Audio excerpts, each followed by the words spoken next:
जय हिंद दोस्तों। Political science glossary पर एक नई वीडियो में आपका फिर से स्वागत है। आज हम यूपी पीजीटी सिविक्स सन 2019 के क्वेश्चन पेपर को डिस्कस करेंगे। ये पेपर 2 फरवरी 2019 को हुआ था। हालांकि इस भर्ती के लिए एडवर्टाइजमेंट 2016 में आया था, इसलिए इसको प्रवक्ता चयन परीक्षा 2016 बोला गया है। यूपी पीजीटी की चयन प्रक्रिया के बारे में आप ज़्यादातर लोग जानते होंगे, फिर भी थोड़ा थोड़ा बताते चलें कि इस क्वेश्चन पेपर में 125 मल्टीपल चॉइस टाइप क्वेश्चंस होते हैं जो केवल और केवल अपने ही सब्जेक्ट के होते हैं। क्वेश्चंस का जो स्टैंडर्ड है बहुत कठिन नहीं होता है। आपने देखा हो पहले के प्रीवियस पेपर्स तो बहुत नॉर्मल वन लाइनर क्वेश्चंस होते हैं। अधिकतम अगर पूछा जाएगा तो मैचिंग वाले क्वेश्चन पूछे जाते हैं। अभी तक इसमें रीजन असर्शन यानी कथन कारण जैसे क्वेश्चंस नहीं आते हैं। फिर भी जो 2019 का पेपर है ये पुराने जो पेपर्स हैं उनकी कंपैरिजन में थोड़ा सा डिफिकल्ट है।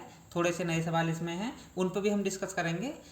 इससे पहले एक दो बातें और बता दें तो इसमें एक तो नेगेटिव मार्किंग जैसी अभी तक कोई व्यवस्था नहीं है। हालांकि फिर भी जब आप एग्ज़ाम देने जाएंगे तो एहतियात के तौर पर एक बार पढ़ लीजिएगा निर्देशों में कि ऐसी कोई व्यवस्था नहीं कर दी गई है। 425 अंक होते हैं टोटल इस एग्ज़ाम के, जो लिखित एग्ज़ाम है। और उसके बाद जो लोग लिखित एग्ज़ाम में क्वालिफाई कर जाते हैं उनको इंटरव्यू के लिए कॉल किया जाता है। और ये देखा गया है कि जिन साथियों का इस एग्ज़ाम में अच्छा स्कोर हो जाता है, चूँकि इंटरव्यू केवल 50 नंबर का है इसलिए उससे बहुत अधिक फर्क नहीं पड़ता है और क्वालिफाइंग मार्क्स लगभग सबको मिलते हैं। इसलिए जिसका एग्ज़ाम में अच्छा परफॉर्मेंस होता है वो क्वालिफाइंग मार्क्स के बेसिस पर ही सिलेक्शन पा जाता है, बिना किसी उठापटक के, बिना किसी टेंशन के। तो इसलिए सबसे बेहतर है ये, सबसे फलदायी है कि यदि आप एग्ज़ाम में अच्छा स्कोर कर जाते हैं तो आपको बहुत अधिक टेंशन लेने की ज़रूरत नहीं है। 425 प्लस 50 475 हुए। बाकी जो 25 मार्क्स हैं वो वेटेज वालों के लिए हैं, जैसे किसी ने बीएड किया है, एमएड किया है या पीएचडी की है, उन सबको वेटेज का मिलता है। लेकिन ज़्यादातर साथी इसमें फ्रेश ही जाते हैं, यानी जो साथी एमए किए हुए हैं और अच्छे मार्क्स आ जाते हैं जिनके रिटन एग्ज़ाम में, वो ही अंदर चले जाते हैं।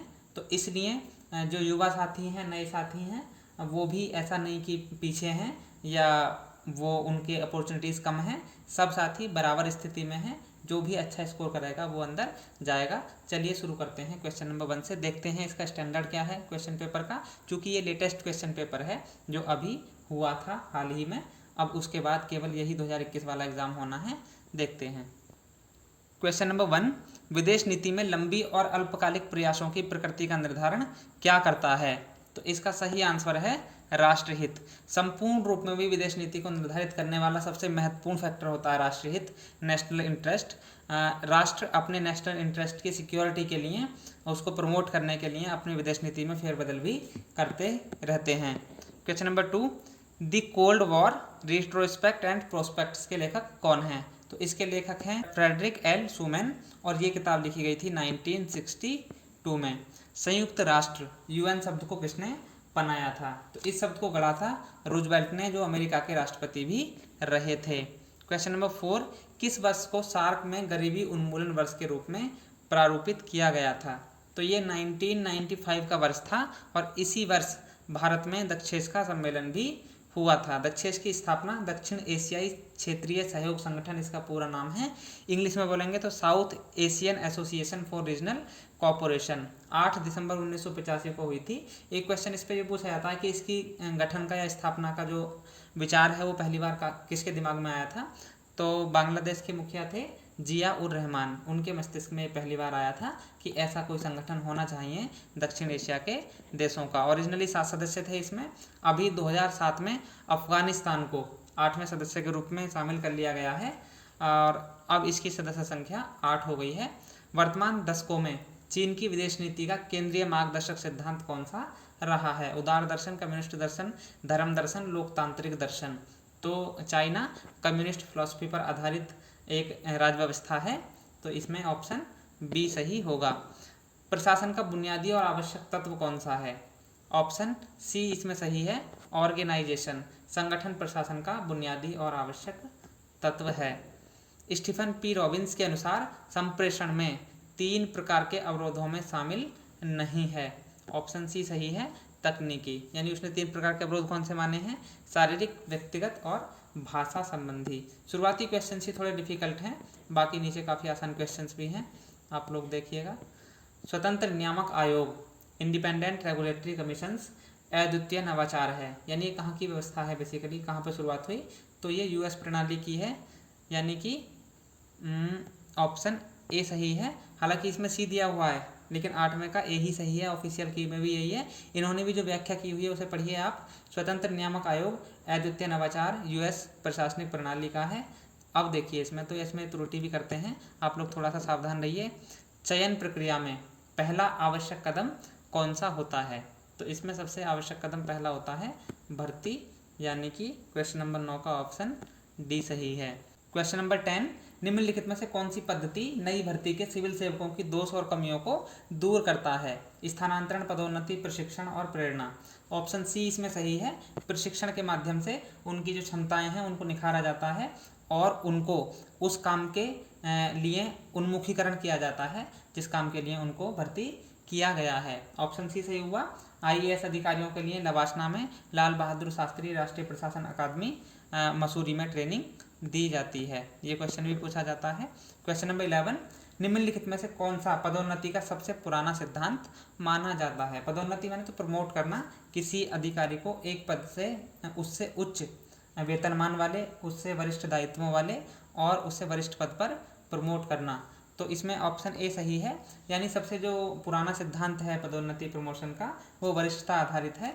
जो भी अधिकारी वरिष्ठ होते हैं उनको ही पहले प्रमोट किया जाता है। यद्यपि आजकल बेहतर माना जाता है योग्यता सिद्धांत को, क्योंकि जो लोग योग्य हैं चाहे उनका अनुभव कम हो चाहे उनकी उम्र कम हो, लेकिन उनको प्रमोशन जल्दी मिलना चाहिए। इस पर भी एक डिबेट है पूरा, उसको आप लोग पढ़ेंगे। क्वेश्चन नंबर 12, अध्यक्षात्मक शासन प्रणाली प्रेसिडेंशियल फॉर्म ऑफ गवर्नमेंट में एडमिनिस्ट्रेशन पर कार्यकारी नियंत्रण का प्रयोग कौन करता है? तो अध्यक्षात्मक शासन प्रणाली में जो वास्तविक कार्यकारी होता है वो होता है राष्ट्रपति, और उसके जो मंत्री होते हैं उनको कई जगह तो सचिव ही कहा जाता है, जैसे अमेरिका में, तो वो उसके एक तरीके से सहायक होते हैं और वास्तविक जो निर्णय लेता है वो राष्ट्रपति ही लेता है। जबकि इसके विपरीत पार्लियामेंट्री फॉर्म ऑफ गवर्नमेंट में दो हेड होते हैं, एक नॉमिनल हेड और एक real head. Nominal head of the state होता है जैसे भारत में राष्ट्रपति, और रियल हेड होता है हेड ऑफ द गवर्नमेंट जैसे भारत में प्रधानमंत्री। तो वास्तविक शक्तियों का प्रयोग संसदीय व्यवस्था में करता है प्रधानमंत्री और अध्यक्षात्मक व्यवस्था में करता है राष्ट्रपति। क्वेश्चन नंबर 13, पॉलिटिक्स पुस्तक को किसने लिखा है जिसने राजनीतिक विचारों की एक महान कृति भी माना जाता है? तो पॉलिटिक्स किताब है अरस्तू की, आपको मालूम होगा, और उसी में उसने ये बात कही थी कि man is by nature A political animal, मनुष्य स्वभाव से राजनीतिक प्राणी है। और इसी ने कहा था कि political science is master science, राजनीति विज्ञान एक मास्टर साइंस है, ऐसा भी अरस्तू ने ही कहा था। राज्य का आत्म तत्व किसे माना जाता है? राज्य की आत्मा किसे माना जाता है? मैंने कितनी बार ये बताया है कि संप्रभुता को राज्य की आत्मा कहा जाता है। क्वेश्चन नंबर 15, निम्नलिखित में से कौन आत्मरक्षा के अधिकार को व्यक्ति का प्राकृतिक अधिकार मानता है? तो प्राकृतिक अधिकार की जो संकल्पना है वो सामाजिक संविदा यानी सोशल कॉन्ट्रैक्ट थियरी से जुड़ी हुई है, और जहां लॉक ने 3 अधिकार बताए थे प्राकृतिक अवस्था में, जीवन, स्वतंत्रता और संपत्ति, वहीं जो हॉब्स है जो बेसिकली निरंकुश राजतंत्र का समर्थन करता है सामाजिक संविदा के माध्यम से, उसने भी एक अधिकार बताया था और वो था आत्मरक्षा का अधिकार, right to self defence. Hobbes ये कहता है कि यदि राज्य व्यक्ति के आत्मरक्षा के अधिकार के विरुद्ध जाता है या उसको संरक्षित नहीं कर पाता है तो उसको उसके विरुद्ध जाने का अधिकार है, उसकी बात ना मानने का अधिकार है, उसके खिलाफ क्रांति करने का अधिकार भी है। चूँकि उसका कारण यह है कि व्यक्ति ने आत्मरक्षा के लिए ही, सेल्फ डिफेंस के लिए ही राज्य नामक व्यवस्था को बनाया है। तो इसमें ऑप्शन बी सही होगा। हॉब्स की 1651 की किताब है लेवायथन, और एक उसकी किताब है डी सिवे। इनमें से कौन संप्रभुता की विशेषता नहीं है? अविभाज्यता, इंडिविजिबिलिटी, निरपेक्षता, एब्सोल्यूटनेस, व्यापकता, यानी सब जगह फैली होती है राज्य में, ये अस्थायी जो है इसकी विशेषता नहीं है, यानी कि ऑप्शन सी सही होगा, संप्रभुता स्थायी होती है। कौन सा विधि राष्ट्र के मौलिक विधि के रूप में जाना जाता है? Fundamental law of the land कहा जाता है कॉन्स्टिट्यूशन को। किसी भी देश का कॉन्स्टिट्यूशन उस देश का फंडामेंटल लॉ होता है, और बाकी जो भी विधि होती हैं वो सब के उसके अधीन होती हैं, उसको वायलेट नहीं कर सकती हैं, उसके अगेंस्ट नहीं जा सकती हैं। तो भारत में फंडामेंटल लॉ कौन सा है? Constitution of India. जनतंत्र एक ऐसी शासन प्रणाली है जिसमें प्रत्येक व्यक्ति भागीदार होता है। इसको इस रूप में भी हम लोग पढ़ते हैं कि लोकतंत्र एक ऐसी शासन प्रणाली है जिसमें प्रत्येक व्यक्ति का हिस्सा होता है। तो ये जॉन सीले का स्टेटमेंट है। सीले महोदय अपने छोटे छोटे स्टेटमेंट्स के लिए जाने जाते हैं। जैसे उनका एक स्टेटमेंट ये भी है कि स्वतंत्रता अति शासन का विलोम है, और ये दोनों ही जो कोट्स हैं वो लगातार पूछी जाती रहती हैं। क्वेश्चन नंबर 19, वैज्ञानिक समाजवाद साइंटिफिक सोशलिज्म निम्न रूप में भी जाना जाता है। तो चूंकि ये मार्क्स की विचारधारा है, मार्क्स का दर्शन है, इसलिए हम इसको मार्क्सवाद भी कहते हैं। क्वेश्चन नंबर नेक्स्ट, नागरिकता की अवधारणा में किसने गुलामों को बाहर रखा? तो नागरिकता पर जब अरस्तु चिंतन करता है तो वो जो है दासों को, स्त्रियों को, वृद्धों को, इन सबको नागरिकता से बाहर रखता है, और वो कहीं ना कहीं ये कहता है कि प्राकृतिक रूप से ही कुछ लोग शासन करने के लिए बने हैं और कुछ शासित होने के लिए। इस प्रकार की असमानता का वो समर्थक है। इसी आधार पर उसकी आलोचना भी की जाती है। निम्नलिखित में से कौन सा गांधी जी का विचार गांधीवादी समाजवाद का शीर्ष माना जाता है? सत्याग्रह, अहिंसा, स्वराज, सर्वोदय। तो सर्वोदय जो है ये कहीं ना कहीं समाजवाद के बहुत निकट है। सर्वोदय का बहुत सिंपल मतलब है कि सभी का उदय, सभी का एक तरीके से विकास भी इसको कह सकते हैं। इसके मिलती जुलती एक और विचारधारा है, आजकल बहुत चर्चा में है, पंडित दीनदयाल उपाध्याय से जुड़ी हुई है, अंत्योदय। जहाँ सर्वोदय का मतलब है सभी लोगों का उदय, वहीं अंत्योदय का मतलब है अंतिम व्यक्ति का भी उदय। जो लाइन में सबसे पीछे है, सबसे पिछड़ा हुआ है, उसका उदय अंत्योदय कहलाएगा। निम्नलिखित में से कौन सी संघ की सर्वाधिक महत्वपूर्ण विशेषता मानी जाती है फेडरल सिस्टम की? एकल नागरिकता? जी नहीं। कमजोर न्यायपालिका? बिल्कुल भी नहीं। लचीला संविधान? ये बिल्कुल नहीं। संघ राज्य के बीच शक्ति का विभाजन? ऑप्शन डी सही है। इसकी 2-3 विशेषताएं हैं जो बहुत महत्वपूर्ण हैं। पहला है संघ और राज्य के बीच शक्ति का विभाजन होना। दूसरा, एक लिखित और कठोर संविधान का होना। तीसरा, एक स्वतंत्र और निष्पक्ष न्यायपालिका का होना। लैटिन शब्द मैंडेमस परमादेश का अर्थ क्या है? तो ये 5 प्रकार की जो रिट हैं आर्टिकल 32 में जारी की जाती हैं और 226 में हाई कोर्ट द्वारा जारी की जाती हैं। उनमें से दूसरी रिट है मैंडेमस, जिसको परमादेश कहते हैं, जिसमें न्यायालय किसी लोक प्राधिकारी को यह आदेश देता है कि वो उसका जो दायित्व है, नियत दायित्व, उसको करें ताकि व्यक्ति के जिसके मौलिक अधिकारों का हनन हो रहा है वो सुरक्षित रह सकें। तो इसका सही आंसर है हम आदेश देते हैं, वी ऑर्डर। लोकसभा का कार्यकाल है, लोकसभा का कार्यकाल 5 वर्ष है, आपको मालूम होगा। और इसके अलावा एक फैक्ट इसमें ये भी है कि 42वां संविधान संशोधन अधिनियम 1976 के द्वारा लोकसभा के कार्यकाल को 6 वर्ष कर दिया गया था, जो बाद में 44वें संविधान संशोधन के द्वारा दोबारा से 5 वर्ष कर दिया गया। क्वेश्चन नंबर 25, भारत में सबसे उच्च और अंतिम न्यायिक अदालत कौन सी है? ये सुप्रीम कोर्ट है, जिसको सर्वोच्च न्यायालय और उच्चतम न्यायालय दोनों कहा जाता है। भारत में न्यायालयों का ढांचा जो है वो पिरामिड के आकार का है, यानी कि आपस में एक तरीके से जुड़े हुए, गुथे हुए हैं ये, जिसमें सबसे निचले स्तर पर जो जिले के न्यायालय होते हैं उसमें छोटे छोटे म्युनिसिपल कोर्ट्स हैं, सिविल कोर्ट्स हैं, CGM, ACGM के कोर्ट्स हैं, डिस्ट्रिक्ट जज के कोर्ट हैं, ये सब आते हैं। फिर उसके ऊपर उच्च न्यायालय आते हैं और उसके ऊपर सर्वोच्च न्यायालय आता है। तो जो अपील का सर्वोच्च मतलब न्यायालय है वो उच्चतम न्यायालय ही है। इसमें किसी भी कोर्ट के जो आदेश हैं उसके खिलाफ अपील की जा सकती है। 26, निम्नलिखित में से कौन एक सुमेलित नहीं है? ऑस्ट्रेलिया में संघीय सरकार है, बिल्कुल ठीक है। 1901 में ऑस्ट्रेलिया एक संघात्मक राज्य बना। संयुक्त राज्य अमेरिका 1787 में जब संविधान बना उसी में संघात्मक राज्य था, और वो संघात्मक व्यवस्था का यानी फेडरल सिस्टम का एक मॉडल भी है।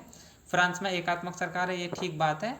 और कनाडा में एकात्मक सरकार है, ये हुई गलत बात, क्योंकि कनाडा 1867 से एक संघात्मक देश है। और आपको मालूम होगा कि हमने जो यूनियन शब्द है, India that is Bharat shall be the union of states, तो ये जो यूनियन शब्द है ये हमने कनाडा से ही लिया है, और हमने फेडरल शब्द का प्रयोग संविधान में नहीं किया है, बल्कि यूनियन शब्द का प्रयोग किया है।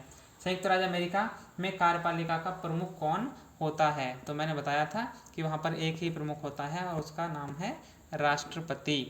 कौन सा अनुच्छेद संवैधानिक अदालतों की स्थापना के लिए प्रावधान करता है जो संयुक्त राज्य अमेरिका की न्यायिक शक्तियों का उपयोग करता है? तो वहाँ का जो सर्वोच्च न्यायालय है वो वहाँ पर न्यायिक शक्तियों का प्रयोग करता है, और इससे संबंधित आर्टिकल जो है आर्टिकल बी है, यानी कि ऑप्शन बी आर्टिकल 3।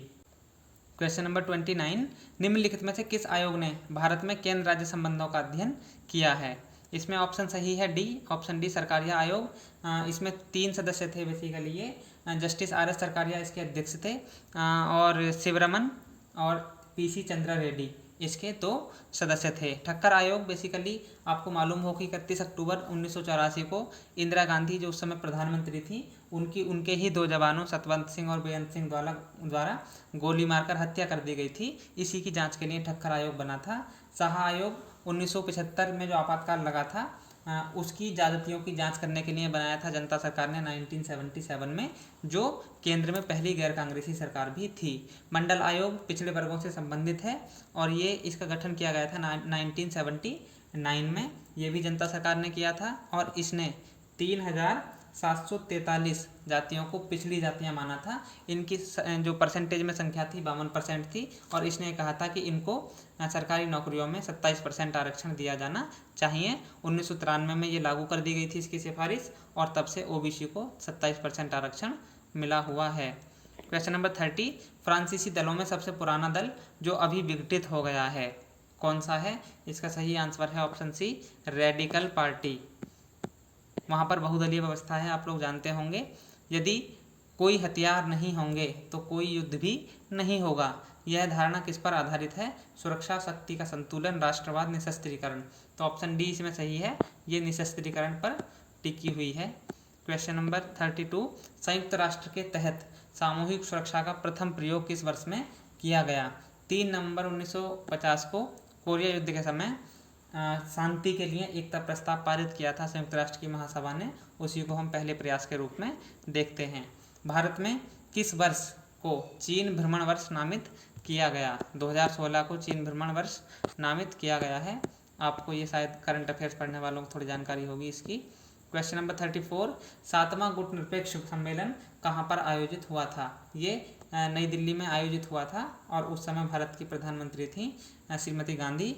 ये 1983 में हुआ था। क्वेश्चन नंबर 35, आसियान कब गठित हुआ था? आसियान की फुल फॉर्म है association of south East Asian Nations और इसके गठन हुआ था 1967 में। इसके संस्थापक सदस्य थे इंडोनेशिया, मलेशिया, सिंगापुर, थाईलैंड और फिलीपींस, जो ईस्ट एशिया के देश हैं। किस वर्ष रूस ने घोषणा की कि अब वह नाटो देशों में हथियारों को लक्षित नहीं करेगा? तो ये घोषणा उसने की थी 1997 में, यानी कि ऑप्शन ए सही होगा। नाटो आपको मालूम हो कि जो पूंजीवादी गुट था अमेरिका के नेतृत्व में, उसका सैन्य संगठन है नाटो, सियाटो और सेंटो। नाटो का गठन हुआ था 1948 में। इसमें 28 मेंबर्स हैं। नाटो की फुल फॉर्म है North Atlantic Treaty Organization. SEATO एक दूसरा संगठन है, South East Asian Treaty Organization. इसकी स्थापना हुई थी 1954 में। और एक था सेंटो, सेंट्रल ट्रीटी ऑर्गेनाइजेशन, ये 1955 में गठित। सोवियत संघ के नेतृत्व में साम्यवादी जो देश थे उनका जो सैन्य गठबंधन था उसका नाम था वार्सा पैक्ट, जो मई 1955 में गठित हुआ था। प्रबंधन की कौन सी प्रणाली पर्यावरण के साथ कोई अंतर संबंध नहीं है? तो इसमें ऑप्शन ए सही होगा। बंद प्रणाली जो होती हैं क्लोज्ड सिस्टम, उनका पर्यावरण से कोई सीधा ताल्लुकात नहीं होता है।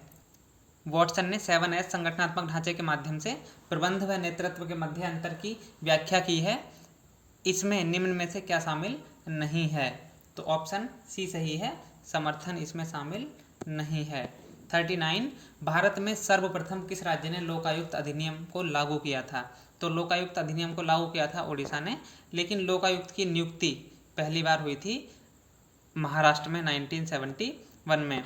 संघीय स्तर पर लोकपाल की सिफारिश 1966 में मोरारजी देसाई की अध्यक्षता में एक ARC यानी एडमिनिस्ट्रेटिव रिफॉर्म कमीशन फर्स्ट गठित हुआ था, उसने की थी। और ARC सेकंड यानी कि एडमिनिस्ट्रेटिव रिफॉर्म्स कमीशन सेकंड 2005 में वीरप्पा मोइली के नेतृत्व में गठित हुआ था। नौकरशाही शब्द फ्रांसीसी शब्द ब्यूरो से लिया गया है, जिसका अर्थ है ऑप्शन ए सही है, मेज या लिखने की मेज। ये जो शब्द है नौकरशाही, विंसेंट डी गॉर्ने ने 1746 में इसका पहली बार उपयोग किया था और इसी ने कहा था ब्यूरेमोनिया नाम की बीमारी। इसको याद रखिएगा आप, ये क्वेश्चन पूछा ही जाएगा, कहीं ना कहीं पहले भी पूछा गया है। नियुक्ति अधिकारी स्वयं किस विधि के अंतर्गत अभ्यर्थियों की योग्यता निर्धारित करता है? तो 41 का ऑप्शन ए सही है, नियुक्ति और विमुक्ति प्रणाली के अंतर्गत। क्वेश्चन नंबर नेक्स्ट, कौन सी प्रणाली कर्मचारियों की नौकरियों में दिलचस्पी रखती है और उनके लिए प्रभावी प्रोत्साहन के रूप में काम करती है? तो पदोन्नति एक ऐसी प्रणाली है जो लोगों को लगाए रखती है कि भैया प्रमोशन लेना है तो और अधिक काम करना होगा। किसने निर्णय प्रक्रिया की ब्रेन स्टॉर्मिंग विधा का विकास किया है? ऑप्शन ए इसमें सही आंसर है, अलेक्स एफ ऑसबॉर्न ने इस विधा का विकास किया था, यानी 43 का ऑप्शन ए सही होता है। इसने 1953 में एक किताब लिखी थी, अप्लाइड इमेजिनेशन, और उसमें ही इसने सिद्धांत को दिया था। भारत में प्रशासनिक सुधारों के क्रियान्वयन के लिए कितने चरणों की आवश्यकता होती है?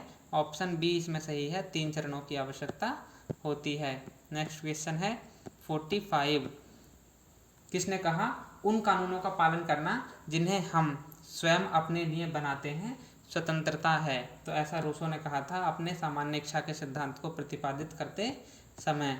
कह रहा कि जब हम कानूनों को मान रहे होते हैं तो कहीं ना कहीं हम अपनी इच्छा को ही, जो हमारी रियल विल है, उसको ही मान रहे होते हैं, उसी का पालन कर रहे होते हैं। किस हिंदू शास्त्र में यह कहा गया है कि यद्यपि राजा इंसान है फिर भी उसे किसी भी से नफरत नहीं करनी चाहिए क्योंकि वह मनुष्य के आकार में एक ईश्वर है? ऐसा मनुस्मृति में लिखा गया है। मनुस्मृति मनु का लिखा एक ग्रंथ है जो 12 अध्यायों में विभाजित है और इसमें राज्य की से संबंधित, उसके स्वरूप से संबंधित सप्तांग सिद्धांत की बात की गई है। जहाँ तक उत्पत्ति का सवाल है तो इसमें दैवीय सिद्धांत को स्वीकार किया गया है। संप्रभुता का मूल शब्द क्या है? संप्रभुता लैटिन भाषा के सुपर और एनस 2 शब्दों से मिलकर बना है, जिसमें सुपर का अर्थ होता है सर्वोच्च और एनस का मतलब होता है शक्ति, यानी संप्रभुता सर्वोच्च शक्ति है। बोंदा जो एक फ्रांसीसी विचारक है, संप्रभुता के सिद्धांत का पहला प्रतिपादक है और उसने संप्रभुता की परिभाषा करते समय लिखा था कि संप्रभुता नागरिकों और प्रजाजनों के ऊपर राज्य की वह सर्वोच्च शक्ति है जो कानून से भी बाधित नहीं होती। 48, राज्य की सत्ता जिसके पास अंतिम आदेश जारी करने की वैधानिक शक्ति है क्या कहलाती है? ऑप्शन बी, यानी कि विधिक सत्ता कहलाती है। एक क्वेश्चन ये भी बार बार पूछा गया कि भारत में विधिक सत्ता कहाँ पर है? तो भारत में विधिक सत्ता संसद में है। ऐसे कानून को क्या कहते हैं जो राज्य द्वारा निर्मित एवं राज्य के क्षेत्र के अधीन सभी लोगों पर लागू होता है? तो ऐसे कानून को हम नेशनल लॉ कहते हैं, जो एक राष्ट्र की सरकार द्वारा बनाया जाता है और वो पूरे देश में लागू होता है। क्वेश्चन नंबर 50, राजनीति विज्ञान समाज विज्ञान का वह अंग है जो राज्य के आधारभूत तत्वों तथा शासन के सिद्धांतों की विवेचना करता है। ये कथन किसका है? तो ये कथन है पॉल जेनेट का, काफ़ी लोकप्रिय स्टेटमेंट है। किसे पहले स्वप्नलोकी राजनीतिक विचारक के रूप में माना जाता है, यानी पहला यूटोपियन पॉलिटिकल थिंकर कौन है? तो प्लेटो के बारे में ये कहा जाता है क्योंकि उसने एक दार्शनिक राजा की कल्पना की थी, एक आदर्श राज्य की कल्पना की थी। इसी कारण से निम्नलिखित में से किसे एक क्रांतिकारी पंथ के एक मसीहा के रूप में जाना जाता है या माना जा सकता है? ऑप्शन बी सही है। इसका जो पंथ है वो है वैज्ञानिक समाजवाद और कार्ल मार्क्स को ऐसा कहा जा सकता है। कौटिल्य की प्रसिद्ध कृति कौन सी है? सब जानते हैं, अर्थशास्त्रम है, जो राजनीति और दंड नीति का ग्रंथ है। ये 15 अधिकरणों में और 180 प्रकरणों में विभक्त है, जिसमें मंडल सिद्धांत, साड़गुण्य नीति, सप्तांग सिद्धांत, इन सब की चर्चा की गई है। कौन से अनुच्छेद के तहत भारतीय नागरिकों को 6 स्वतंत्रताएं दी गई हैं? आर्टिकल 19 में ये दी गई हैं, आपको मालूम होगा। आर्टिकल 19 1 में दी गई हैं और आर्टिकल 19 2 में इन पर जो प्रतिबंध हैं उनकी व्याख्या की गई है। पहले 7 थी, लेकिन 44वें संविधान संशोधन अधिनियम 1978 जो 1979 में लागू हुआ, उसके द्वारा जो एक तो आर्टिकल 19(1) 6 और इसके अलावा आर्टिकल 31 को मौलिक अधिकारों की श्रेणी से निकाल दिया गया था और उसको कानूनी अधिकार का दर्जा दिया गया है। अब ये आर्टिकल 300A में वर्णित है, जो अब मौलिक अधिकारों में नहीं आता है। राज्यसभा का पदेन सभापति कौन होता है? Ex officio chairperson. तो ये उपराष्ट्रपति होता है। बिल्कुल सेम व्यवस्था है अमेरिका में भी। वहाँ पर भी जो उपराष्ट्रपति होता है वो वहाँ की सीनेट, जो उच्च सदन है राज्यसभा की तरह, उसका पदेन सभापति होता है। भारत में मंत्रिमंडल का नेता निम्नलिखित में से कौन है? मंत्रिमंडल का नेता प्रधानमंत्री होता है।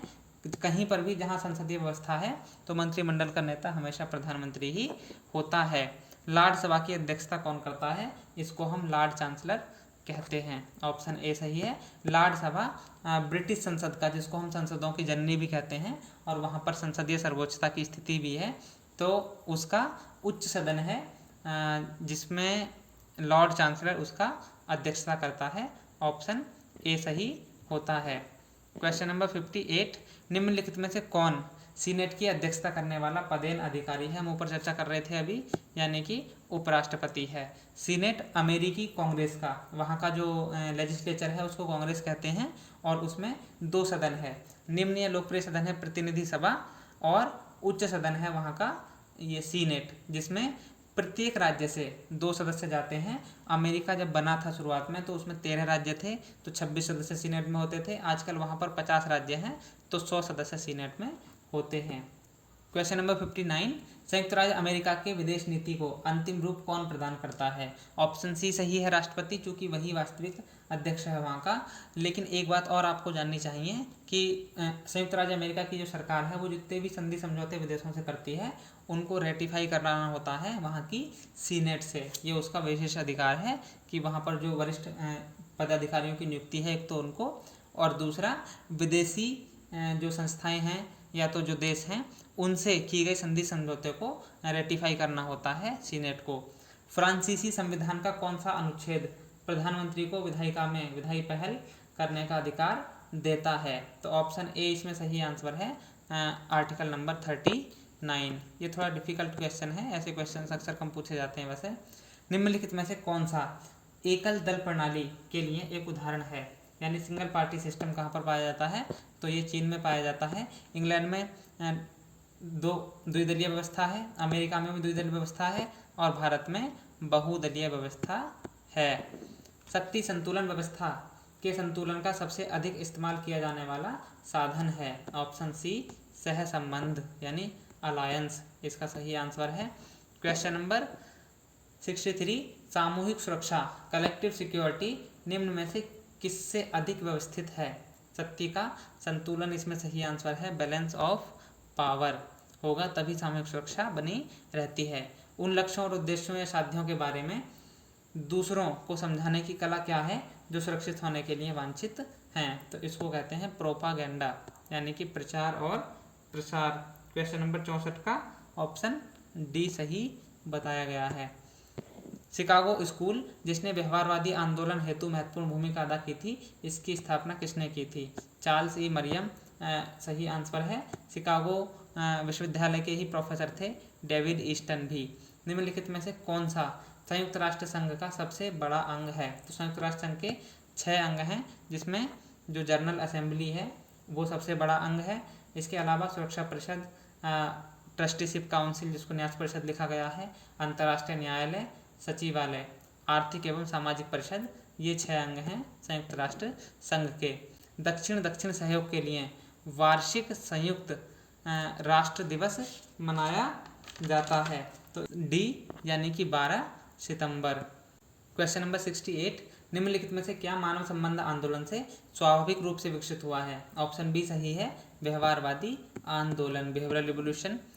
प्रशासनिक नीति की मुख्य वाक्य का निर्धारण करने का कार्य किसका है? तो यह है मुख्य कार्यकारी का, चीफ एग्जीक्यूटिव का। जब सरकार आर्थिक, वित्तीय या व्यावसायिक कार्य करती है तो निम्नलिखित में से क्या सामान्य रूप से स्थापित किया जाता है? तो आपको पता होगा पब्लिक अंडरटेकिंग से पब्लिक कॉरपोरेशंस होते हैं, सार्वजनिक निगम, जो कुछ भी प्रोडक्शन वगैरह करना होता है तो यही करते हैं सरकार के लिए। स्थायी, वैतनिक और कुशल अधिकारियों के पेशेवर निकाय के रूप में लोक सेवा को किसने परिभाषित किया था? ये क्वेश्चन नेट जेआरएफ के एग्जाम में भी पूछा गया था 2007-8 में।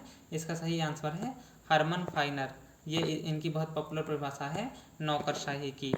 किस प्रकार का परीक्षण मुख्य रूप से प्रकृति में व्यक्तिपरक होता है और अक्सर उम्मीदवारों द्वारा संदेह के साथ देखा जाता है। आपको मालूम होगा कि अक्सर जो मौखिक परीक्षा होती है, इंटरव्यू, उसके लिए हम ऐसी बातें करते हैं कि उसमें लोग सब्जेक्टिव हो जाते हैं और कहीं ना कहीं उसमें बायस भी रहते हैं। क्वेश्चन नंबर 3, एक कर्मचारी के लिए किस प्रकार का प्रशिक्षण दिया जाता है जो पहले से ही सेवा में है। तो जो पहले से ही सेवा में होते हैं और उनको कोई नया पद दिया जाना है या नई जिम्मेदारी दी जानी है तो उसको सेवाकालीन यानी सेवा में रहते हुए प्रशिक्षण दिया जाता है। यदि अनुमानित राजस्व अनुमानित व्यय के बराबर है तो इस बजट को हम लोग संतुलित बजट कहते हैं, यानी ऑप्शन ए ठीक होगा। प्रशासनिक कृत्यों और निर्णयों की वैधता के निर्धारण करने की न्यायालयों की शक्ति को क्या कहा जाता है। ऑप्शन ए सही है, न्यायिक समीक्षा कहा जाता है, जुडिशियल रिव्यू कहा जाता है। क्वेश्चन नंबर 76, शक्ति का स्थानांतरण हो सकता है न कि इच्छा का, जो कि संप्रभु होती है। तो ये कहा था रूसो ने। रूसो की सामान्य इच्छा पे 2 सवाल पूछे गए हैं। किसे सभी सामाजिक संस्थाओं में सबसे शक्तिशाली माना जाता है। तो स्टेट को सुप्रीम माना जाता है सभी सामाजिक संस्थाओं में। राज्य की उत्पत्ति के संबंध में कौन सा सिद्धांत इस धारणा से शुरू होता है कि राज्य की उत्पत्ति से पहले मनुष्य प्राकृतिक अवस्था में रहते थे। आपको मालूम होगा, मैंने पहले बहुत डिटेल एक्सप्लेनेशन किया है कई वीडियोस में। सामाजिक अनुबंध यानी सोशल कॉन्ट्रैक्ट थ्योरी ऐसा मानती है। किस तरह की संप्रभुता जनता को सर्वोच्च मानती है। राजनीतिक संप्रभुता, जनसंप्रभुता, कानूनी या नाम मात्र की संप्रभुता। आपको पता होगा पॉपुलर सॉवरेनिटी ये मानती है कि जो प्यूपिल हैं वही सर्वोच्च हैं और इसको सिद्धांत बनाने का श्रेय पहली बार जाता है जीन जैक्स रूसो को। किसने कानून को उच्चतर द्वारा निम्नतर को दिए गए आदेश के रूप में परिभाषित किया। तो ये जॉन ऑस्टिन की परिभाषा है। जॉन ऑस्टिन की ये भी परिभाषा है कि संप्रभु का आदेश ही कानून है। निम्नलिखित में से कौन से शिक्षित लोगों को ही मताधिकार देने का समर्थक है। J.S. मिल ऐसा कहता था कि जो लोग शिक्षित हैं उन्हीं को मताधिकार दिया जाना चाहिए, या जो टैक्स पेयर हैं उनकी बात वो करता था, क्योंकि उनको ही वो ज़्यादा जिम्मेदार समझता था मताधिकार का प्रयोग करते समय। हालांकि ये धारणा एकदम से लोकतंत्र के विरुद्ध जाती है। निम्नलिखित में से किसने राज्य को एक साध्य के साधन के रूप में नहीं बल्कि स्वतः साध्य के रूप में माना है। तो जितने भी तानाशाही सिस्टम हैं उसमें कहीं ना कहीं राज्य को ही साध्य माना जाता है। रूसो के लिए किसे सामान्य इच्छा की अभिव्यक्ति के रूप में माना जाता है। तो सामान्य इच्छा की अभिव्यक्ति कानून है रूसो के हिसाब से, यानी कानून जो है वो सामान्य इच्छा की अभिव्यक्ति है। इसलिए जब व्यक्ति कानून का पालन कर रहा होता है तो वो अपनी ही इच्छा का पालन कर रहा होता है। समता सैनिक दल की स्थापना डॉक्टर B.R. अम्बेडकर के द्वारा की गई थी। उसके अलावा उन्होंने शेड्यूल कास्ट फेडरेशन और अन्य कई संगठनों की स्थापना की थी। The Republic party of India की भी स्थापना उन्होंने की थी। भारतीय संविधान का अनुच्छेद 17 ये अस्पृश्यता के खिलाफ है, जिसमें लिखा गया है कि अस्पृश्यता का अंत किया जाता है और उसका किसी रूप में चलन निषिद्ध होगा जो विधि के अनुसार दंडनीय होगा। और ऐसी विधि 1955 में पहली बार बनी, अस्पृश्यता अपराध अधिनियम, जिसको 1976 में सिविल राइट्स प्रोटेक्शन एक्ट कर दिया गया है। क्वेश्चन नंबर 86, भारतीय संविधान का कौन सा अनुच्छेद संसद के प्रत्येक सदन को अपनी प्रक्रिया और कार्य व्यवहार के संचालन को विनियमित करने के लिए नियम बनाने का अधिकार देता है। इसका सरल मतलब यह है कि संसद की जो कार्यवाही है इन सदनों की वो कैसे चलेगी, कौन सदस्य पहले बोलेगा कौन बाद में बोलेगा, टाइम का डिवीजन कैसे होगा, किस अनुपात में होगा, इस सब को निर्धारित करने का जो अधिकार है वो इन्हीं सदनों को दिया गया है। और ऐसा लिखा गया भारतीय संविधान के आर्टिकल 118 में। भारतीय संविधान का कौन सा अनुच्छेद राष्ट्रपति को क्षमादान की शक्ति प्रदान करता है। तो ये है आर्टिकल 72। इसमें अगर हम 89 जोड़ देंगे तो 165 हो जाएगा, जिसमें राज्यपाल की क्षमादान शक्ति का उल्लेख है। इस पर मैं स्पेशल 2 मिनट की अलग वीडियो बनाऊंगा जिसमें आपको समझाऊंगा कि संविधान के कम से कम 50-60 अनुच्छेद कैसे बिना मेहनत के याद किए जा सकते हैं। आप लोग जुड़िएगा और कमेंट बॉक्स में लिखिएगा कि क्या ऐसी वीडियो की कोई ज़रूरत है। ब्रिटिश संसद के निम्न लोकप्रिय प्रत्यक्ष निर्वाचित शक्तिशाली सदन कौन सा है। तो निम्न सदन भी कह सकते हैं, लोकप्रिय सदन कह सकते हैं, या प्रत्यक्ष निर्वाचित शक्तिशाली सदन कह सकते हैं। और इसका नाम है कॉमन सभा या तो लोक सदन। उच्च सदन मैंने पहले बताया था लॉर्ड सभा है। ब्रिटिश संसद दुनिया की सबसे पुरानी संसद है और उसी को हम सभी देशों की संसदों की जननी कहते हैं। राजनीतिक दल लोगों का एक ऐसा समूह है जो ऐसे सिद्धांत पर सहमत हों जिसके द्वारा राष्ट्रीय हित की पूर्ति की जा सकती हो। तो राजनीतिक दल की परिभाषा हो और राष्ट्रहित शब्द आ जाए तो आप समझ जाइएगा कि ये एडमंड बर्क की है। बर्क एक रूढ़िवादी विचारक है। अमेरिकी संविधान का कौन सा अनुच्छेद राष्ट्रपति के कार्यालय से संबंधित है? आर्टिकल 2। अमेरिका का संविधान दुनिया का सबसे संक्षिप्त संविधान है जिसमें कुल 7 ही अनुच्छेद हैं टोटल। क्वेश्चन नंबर 91, फ्रांस के राष्ट्रपति के कार्यकाल की अवधि क्या है? तो फ्रांस में मल्टी पार्टी सिस्टम अपनाया गया है और दूसरा वहाँ पर पार्लियामेंट्री और प्रेसिडेंशियल फॉर्म ऑफ गवर्नमेंट का भी मिश्रण किया गया है। 5 वर्ष वहाँ के राष्ट्रपति की अवधि होती है उसके कार्यकाल की। निम्नलिखित में से कौन सी संस्था चीन के कानून बनाने वाली सर्वोच्च संस्था के रूप में मानी जाती है? तो वहाँ का जो लेजिस्लेचर है उसका नाम है नेशनल पीपल्स कांग्रेस। तो उसमें चाइना में बेसिकली एक चलन है कि जितनी भी संस्थाएं हैं, चाहे वहाँ का न्यायालय हो या वहाँ की संसद हो, उन सब के आगे पीछे पीपल्स लगा देते हैं। जैसे वहाँ की डेमोक्रेसी को भी पीपल्स डेमोक्रेसी कहते हैं, हालांकि वहाँ पे पीपल को कोई राइट नहीं होते हैं, इसलिए पीपल जैसी कोई बात वास्तव में नहीं होती है। समत्व से असमत्व में निरंतर परिवर्तित होने वाला निम्न में से क्या है? तो ये है ऑप्शन ए सही। शक्ति का संतुलन कभी इधर और कभी उधर होता रहता है। कौन सा सिद्धांत सभी के लिए एक और एक सबके लिए, यानी कि 1 for all and all for one का सिद्धांत जो है वो सामूहिक सुरक्षा से जुड़ा हुआ है और ऐसा मार्गेंथाउ ने कहा था। कौन सा हित प्राथमिक और स्थायी दोनों हितों से उभर सकता है? तो ये है ऑप्शन ए परिवर्तनीय हित। 96, 1961 के बेलग्रेड सम्मेलन में कितने अफ्रीका एशियाई राष्ट्रों ने हिस्सा लिया था? तो ये जो बेलग्रेड सम्मेलन है ये नेम का यानी नॉन अलाइनमेंट मूवमेंट का हुआ था और इसमें 25 सदस्यों ने भाग लिया था। आजकल इसके 120 देश सदस्य हैं। क्वेश्चन नंबर 97, जॉर्ज और कोहेन ने राष्ट्रीय हित की व्याख्या के 3 तत्वों में से किसे शामिल नहीं किया है? तो उसने 3 तत्व बताए थे, भौतिक उत्तरजीविता, एक है स्वाधीनता और तीसरा है आर्थिक निर्वाह। तो इसमें ऑप्शन डी जो है नहीं है सुरक्षा का जो ऑप्शन है, इसलिए यही सही होगा। किसने अंतर्राष्ट्रीय व्यवस्था की संरचना को 3 तत्वों संगठनात्मक सिद्धांत, इकाइयों का विभिन्नीकरण एवं क्षमता के वितरण में बांटा है? तो इसमें ऑप्शन ए सही है, मियर सिमर ने ऐसा किया है। क्वेश्चन नंबर 99, एक विशिष्ट समस्या को हल करने के लिए विभिन्न पाठ्यक्रमों से कार्रवाई का एक पाठ्यक्रम चुनने की प्रक्रिया के लिए कहा जाता है? तो निर्णय निर्माण को कहा जाता है कि विभिन्न उपलब्ध विकल्पों में से किसी एक का चयन ही डिसीजन मेकिंग कहलाता है। मूने के अनुसार संगठन का सार्वभौमिक सिद्धांत कौन सा है? ये पदसोपान को संगठन का सार्वभौमिक सिद्धांत मानता है, यानी हायरार्की को। नेक्स्ट क्वेश्चन की तरफ बढ़ते हैं। कौन सा विभाग एक राष्ट्र की प्रशासनिक संरचना के साथ उच्चतम औपचारिक स्थिति में रहते हैं? तो सही आंसर है ऑप्शन ए, यानी कि सरकारी विभाग। क्वेश्चन नंबर 102, किस वर्ष में अमेरिकी सरकार ने अपना पहला स्वतंत्र नियामक आयोग इंडिपेंडेंट रेगुलेटरी कमीशन अर्थात अंतर्राज्यीय वाणिज्य आयोग की स्थापना की थी? तो यह था 1887। और जो ये हैं स्वतंत्र नियामक आयोग यानी इंडिपेंडेंट रेगुलेटरी कमीशंस, इनके जो सृजन का श्रेय है, यानी पहली बार जो बने ये अमेरिका में ही बने, इसलिए उसी को जाता है और इसको वहाँ पर बहुत अधिक तरजीह दी जाती है, बहुत महत्वपूर्ण माने जाते हैं। आंतरिक रूप से भर्ती की प्रक्रिया को क्या कहा जाता है? इसको कहा जाता है पदोन्नति। आप देख पा रहे होंगे कि पदोन्नति, प्रशिक्षण, भर्ती, इन सबसे बहुत अधिक सवाल पूछे गए हैं। सेवा में प्रवेश करने से पहले सार्वजनिक सेवा के इच्छुक लोगों को किस प्रकार का प्रशिक्षण दिया जाता है? ऑप्शन सी सही है, पूर्व प्रवेश प्रशिक्षण। क्वेश्चन नंबर 105, सिविल सेवकों की उनके कार्य संगठन के प्रति अभिवृत्ति और दृष्टिकोण को संदर्भित किया जा सकता है? ऑप्शन बी, मनोबल के द्वारा।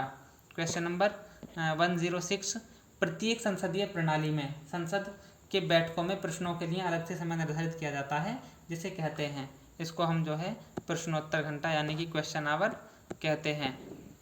किसने कहा कि राजनीतिक विज्ञान राज्य के साथ प्रारंभ और अंत होता है? इस पे हम कितनी बार डिस्कस कर चुके हैं, बहुत कॉमन क्वेश्चन है, गार्नर का स्टेटमेंट है, पॉलिटिकल साइंस एंड गवर्नमेंट नामक किताब में इसने ये दिया था। कौन सा तत्व राज्य की सर्वोच्च शक्ति के रूप में माना जाता है? इसको भी हम पढ़ चुके हैं, संप्रभुता को माना जाता है। निम्नलिखित में से कौन सा ऐतिहासिक सिद्धांत माना जाता है? तो विकासवादी सिद्धांत को हम ऐतिहासिक सिद्धांत मानते हैं, जो ये कहता है कि राज्य का निर्माण एक दिन में नहीं हुआ है, ना ही ये दैवीय संस्था है, बल्कि इसका धीरे धीरे विकास हुआ है। अरिस्टो के विचारों में इसको पहली बार देखने को मिलता है जब वो कहता है कि राज्य परिवार और ग्रामों का ऐसा समुदाय है जिसका उद्देश्य पूर्ण और आत्मनिर्भर जीवन की प्राप्ति है। राजनीति शास्त्र के अध्ययन के व्यवहारवादी उपागम के विकास के लिए उत्तरदायी राजनीति वैज्ञानिक कौन था? ऑप्शन सी सही है, डेविड ईस्टन। उत्तर व्यवहारवाद के लिए भी डेविड ईस्टन ही उत्तरदायी थे। 1969 में अमेरिकन पॉलिटिकल साइंस एसोसिएशन के 65वें अध्यक्ष भाषण से उन्होंने ये उत्तर व्यवहारवाद की बात की थी। किस सिद्धांत को संप्रभुता के एकत्व सिद्धांत के विरोध के रूप में माना गया है? आप में से जिसने भी मैंने मेरी वीडियो पहले देखी हैं वो इसमें 100% श्योर होगा कि बहुलवाद यानी कि प्लूरलिज्म इसमें सही आंसर है। निम्नलिखित में से किसका अर्थ है कि प्रकृति ने सभी मनुष्यों को समान बनाया है? ये प्राकृतिक समानता का विचार है कि सभी व्यक्ति समान हैं, इसलिए उनमें कोई भेद नहीं किया जाना चाहिए, कम से कम कृत्रिम आधार पर। किस प्रकार की सरकार में संप्रभुता जनता में निहित होती है? जनतंत्र में यानी कि डेमोक्रेसी में संप्रभुता जनता में निहित होती है।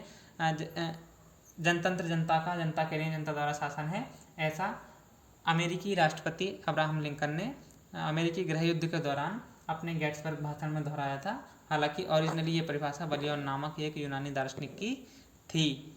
मनु के अनुसार निम्नलिखित में से कौन राज्य का अंग नहीं है? मनु ने सप्तांग राज्य की बात की है, इसमें ऑप्शन बी यानी कि पुरोहित राज्य का अंग उसने नहीं बताया है। निम्नलिखित में से कौन मार्क्सवादी दर्शन की क्रांति से प्रभावित थे? तो इसमें जो समाजवादी विचारक हैं बेसिकली वो हैं जयप्रकाश नारायण। हालांकि वो भी कहीं ना कहीं डेमोक्रेटिक सोशलिज्म के बहुत अधिक पास हैं। A plea for the reconstruction of Indian polity उनकी एक किताब है। वो अपने दलविहीन लोकतंत्र और संपूर्ण क्रांति जैसे विचारों के लिए जाने जाते हैं। निम्नलिखित में से कौन सा भारतीय संविधान का अनुच्छेद सार्वजनिक सेवाओं में अवसर की समानता प्रदान करता है? आर्टिकल 16 इसमें सही आंसर है। आपको मालूम हो सार्वजनिक नियोजन यानी सरकारी नौकरियों में कोई जाति, रंग, लिंग, जन्म स्थान, धर्म इस सब के आधार पर भेदभाव नहीं किया जा सकता। यद्यपि कुछ पदों के लिए जो टेक्निकल क्वालिफिकेशंस हैं उनको विहित किया जा सकता है।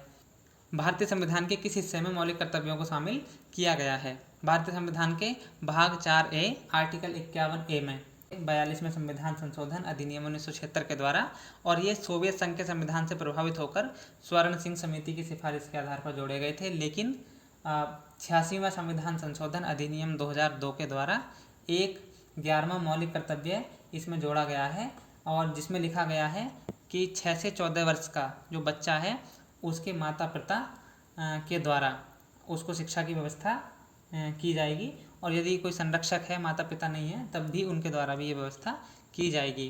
क्वेश्चन नंबर 118 भारतीय संविधान के अनुच्छेद 53 के तहत संघ की कार्यकारी शक्ति किसमें निहित है?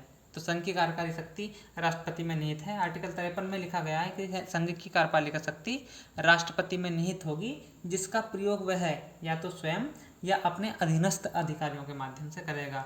इस आर्टिकल में मंत्रिपरिषद या मंत्रिमंडल जैसा शब्द प्रयोग नहीं हुआ है, अपने अधीनस्थ अधिकारियों के माध्यम से करेगा। इसी में एक और क्लॉज है दूसरा 53(2) जिसमें जो राष्ट्रपति है उसको तीनों बलों का यानी जल, थल और नभ तीनों सेनाओं का सर्वोच्च कमांडर बताया गया है। यद्यपि इस अधिकार की जो उसके प्रयोग की सीमाएं भी बताई गई हैं कि संसद की अनुमति से ही कुछ भी उनका जो प्रयोग है विस्तृत वो किया जा सकता है।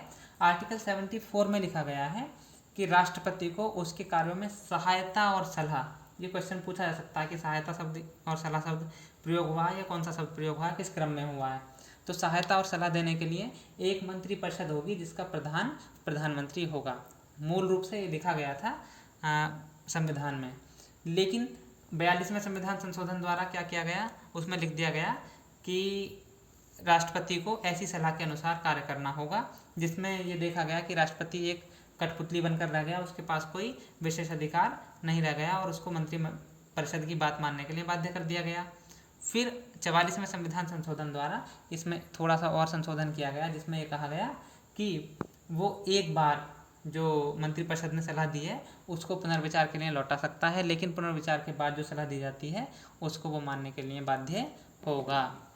आधुनिक दल व्यवस्था का सर्वप्रथम उद्भव कहाँ हुआ? तो संयुक्त राज्य अमेरिका में इसका उद्भव हुआ और वहाँ पर द्विदलीय व्यवस्था है, रिपब्लिकन और डेमोक्रेटिक वहाँ के दो मुख्य राजनीतिक दल हैं। संयुक्त राज्य अमेरिका के राष्ट्रीय विधानमंडल के रूप में जाना जाता है। आपको मैंने बताया कि वहाँ की जो विधानमंडल है राष्ट्रीय, उसको कांग्रेस कहते हैं, जिसमें उच्च सदन है सीनेट और निम्न लोकप्रिय सदन है प्रतिनिधि सभा। सीनेट को दुनिया का सबसे शक्तिशाली द्वितीय सदन कहा जाता है। सीनेट की कुल सदस्यों की संख्या कितनी है आपको मैं बता चुका हूँ कि चूंकि वहाँ पर 50 राज्य हैं तो 100 सदस्य वहाँ पर होंगे। क्वेश्चन नंबर 122, फ्रांस की व्यवस्थापिका का निचला सदन कौन सा है? Option D, chamber of deputies. निम्नलिखित में से कौन सा एक दबाव समूह की विशेषता नहीं है? लॉबिंग, हित संभरण, राजनीतिक नेताओं को प्रभावित करना, चुनाव में सहभागी होना। आपको भी मालूम होगा इसमें ऑप्शन डी एकदम सही आंसर है। चुनाव में सहभागी होना ही इनको ना होना, इनको राजनीतिक दलों से अलग करते हैं। यानी राजनीतिक दल जो हैं वो सत्ता के अंदर आकर चुनाव लड़के सत्ता प्राप्त करना चाहते हैं और सत्ता के अंदर आकर अपने कार्यक्रम को लागू करना चाहते हैं, लेकिन दबाव समूह सत्ता के बाहर रहकर उसको प्रभावित करना चाहते हैं और अपने सदस्यों के हित में नीति और निर्णय कराना चाहते हैं।